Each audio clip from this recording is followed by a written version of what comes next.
أعوذ بالله من الشيطان الرجيم. قل يا عبادي الذين أسرفوا على أنفسهم لا تقنطوا من رحمة الله، لا تقنطوا من رحمة الله، إن الله يغفر الذنوب جميعا إنه هو الغفور الرحيم. وأنيبوا إلى ربكم وأسلموا له من قبل أن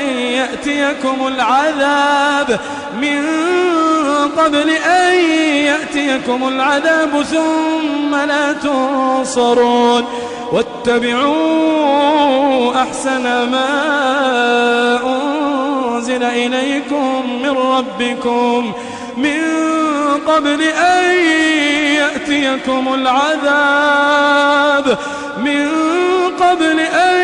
يأتيكم العذاب بغتة وأنتم لا تشعرون.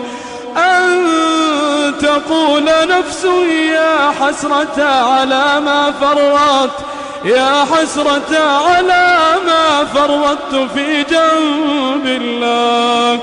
أن تقول نفس يا حسرة على ما فرطت في جنب الله وإن كنت لمن الساخرين.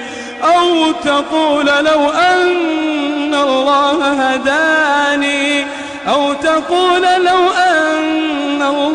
هداني لكنت من المتقين. أو تقول حين ترى العذاب لو أن لي كرة فأكون من المحسنين. بلى قد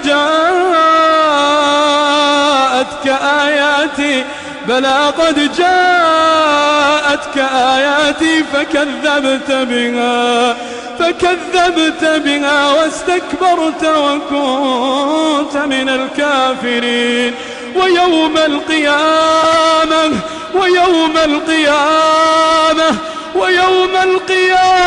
ترى الذين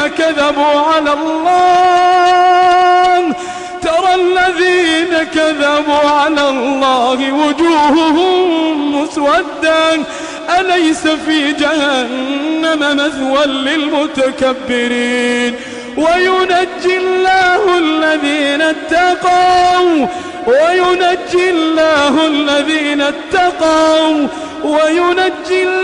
الذين اتقوا بمفازتهم لا يمسهم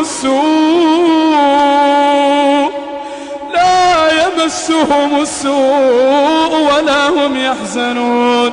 الله خالق كل شيء وهو على كل شيء وكيل.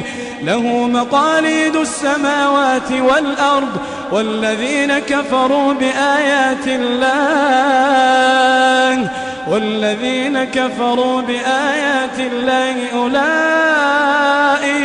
أولئك هم الخاسرون. قل أفغير الله تأمروني أعبد أيها الجاهلون. قدمت لكم هذه التلاوة من موقع tvquran.com.